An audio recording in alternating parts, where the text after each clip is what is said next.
Hello friends, എല്ലാവർക്കും സുഖമാണല്ലോ. H&H വ്ളോഗിലേക്ക് എല്ലാവർക്കും സ്വാഗതം.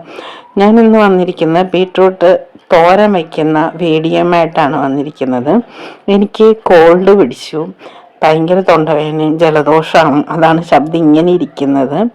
പനിയൊന്നുമില്ല, എന്നാലും പറയുമ്പം ശബ്ദം അടഞ്ഞാണ് ഇരിക്കുന്നത്. എല്ലാവർക്കും അറിയാം ബീട്രൂട്ട് തോരൻ വയ്ക്കാനായിട്ട്. ബീട്രൂട്ട് എന്നാലും ഞാൻ വീഡിയോ ഇടാമെന്ന് ഓർത്ത് ബീട്രൂട്ട് തോരൻ ഉണ്ടാക്കുന്നത് എങ്ങനെയാണെന്ന് തുടക്കക്കാരായ ആൾക്കാർക്കൊക്കെ മനസ്സിലാക്കാൻ വേണ്ടിയാണ്. എന്നാൽ നേരെ വീഡിയോയിലേക്ക് പോയാലോ. അതിന് ഞാനൊരു 2 ബീട്രൂട്ട് നന്നായിട്ട് കൊത്തി അരിഞ്ഞെടുത്തതാണ്. മിഷ്യൻ വെച്ചൊന്നും കൊത്തിയതല്ല, സാധാരണ കൈ കൊണ്ട് കൊത്തി അരിഞ്ഞതാണ്. പിന്നെ ഒരു വലിയ സവോള, ഒരു തണ്ട് കരിവേപ്പില, 2 പച്ചമുളക് ഇടുന്നുണ്ട്. എരിവിന് വേറെ ഒന്നും ഇല്ലാത്തതുകൊണ്ട് നിങ്ങൾക്ക് ഇഷ്ടാനുസരണം ഇടാം പച്ചമുളക്. പിന്നെ തേങ്ങ ഒതുക്കിയത്, മഞ്ഞൾപ്പൊടി ഇടണം, ഉപ്പിടണം. അര സ്പൂൺ ഉപ്പും 1 സ്പൂൺ മഞ്ഞൾപ്പൊടി ഇട്ട് നന്നായിട്ട് കൈകൊണ്ട് തിരുമ്മണം. എന്നുവെച്ചാൽ തേങ്ങ എല്ലായിടത്തും വരുന്ന രീതിയിലായിട്ട് നന്നായിട്ട് തിരുമ്മി എല്ലായിടത്തും ഇതെല്ലാം ഒത്തുന്ന രീതിയിൽ നന്നായിട്ട് തിരുമ്മിയിട്ട് മാറ്റി വയ്ക്കണം. എന്നിട്ട് ഒരു 5 മിനിറ്റ് കഴിഞ്ഞിട്ട് എടുത്താൽ മതി. അല്ല നേരിട്ടുണ്ടാക്കിയാലും കുഴപ്പമില്ല, എന്നാലും ഒരു കുറച്ച് മിനിറ്റ് കഴിഞ്ഞിട്ട് എടുത്താൽ മതി. ഒരു 2 മിനിറ്റൊക്കെ കഴിഞ്ഞിട്ട് നമുക്ക് വേവിച്ചാൽ മതി.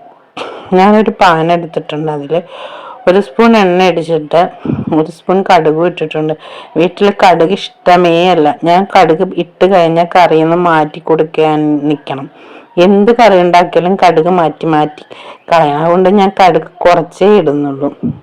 അത് കഴിഞ്ഞ് ബാക്കി നമ്മൾ തിരുമ്മി വെച്ചിരിക്കുന്ന ബീട്രൂട്ട് എല്ലാം കൂടി ഇട്ട് നന്നായിട്ട് ഇളക്കി എണ്ണയും കടുകും എല്ലായിടത്തും വരുന്നത്. ഈ സമയത്ത് വേണേൽ 2 വറ്റമുളകും ചേർക്കാം കേട്ടോ. കടുക് പൊട്ടിക്കുമ്പോൾ വറ്റമുളക് ഇല്ലാത്തതുകൊണ്ടാണ് ഞാൻ അത് ചേർത്തില്ല. നമ്മുടെ കയ്യിലുള്ളതല്ലേ നമ്മൾ ചേർക്കേണ്ടതുള്ളൂ. കറിക്ക് ഭംഗിയൊക്കെ വരാൻ വറ്റമുളകും ഒക്കെ നല്ലതായിരിക്കും. എന്നിട്ട് നന്നായിട്ട് ഇങ്ങനെ കൂട്ടി വെച്ച് വേണം വേവിക്കാൻ. ഞാൻ വെള്ളമൊന്നും ഒരു തുള്ളി വെള്ളം ചേർക്കുന്നില്ല. ചേർക്കാതെയാണ് പീര വെക്കാൻ പോണത്, തോരൻ വെക്കാൻ പോണത്. വെള്ളം ഉപയോഗിക്കുന്നില്ല. ഫ്ലെയിം കുറച്ചിട്ട് അടച്ച് വെച്ച് വേവിക്കും. മൂടി വെച്ച് വേവിച്ചാൽ മതി. ഒരു 5 മിനിറ്റ് മതി. ബീട്രൂട്ട് നന്നായിട്ട് വെന്ത് കിട്ടും.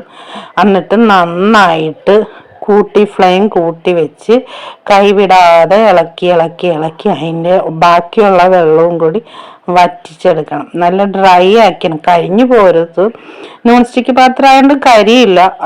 അതുകൊണ്ട് നന്നായിട്ട് ഇളക്കിക്കൊണ്ടിരിക്കുക. അതിൽ തേങ്ങയിലും ബീട്രൂട്ടിലും ഉള്ള വെള്ളം ഉണ്ടല്ലോ, ആ വെള്ളം മുഴുവൻ നന്നായിട്ട് വറ്റിയെടുത്ത് കഴിയുമ്പം ഒന്നും തൊടാത്ത രീതിയിൽ കിട്ടും. നമുക്ക് ചീരത്തോരൻ എങ്ങനെ വെക്കുന്നു അതേപോലെ ടേസ്റ്റ് നമുക്ക് ബീട്രൂട്ട് തോരൻ വയ്ക്കാൻ പറ്റും. ചീരത്തോരൻ മാറി നിൽക്കും.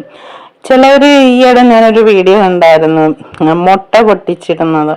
അതത്ര നല്ലതൊന്നുമല്ല, ടേസ്റ്റ് ഉണ്ടാകുമായിരിക്കും. പക്ഷെ അയണും കാൽസ്യം കൂടി ചേർന്ന് കഴിഞ്ഞാൽ അത്ര നല്ലതല്ല ആരോഗ്യത്തിന്.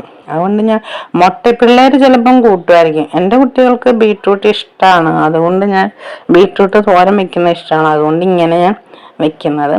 പിള്ളേർക്ക് മുളകൊന്നും അധികം ചേർക്കാത്തതുകൊണ്ട് പിള്ളേർക്കും ഇഷ്ടമായിരിക്കും. എല്ലാവരും ഒന്ന് ട്രൈ ചെയ്യണേ.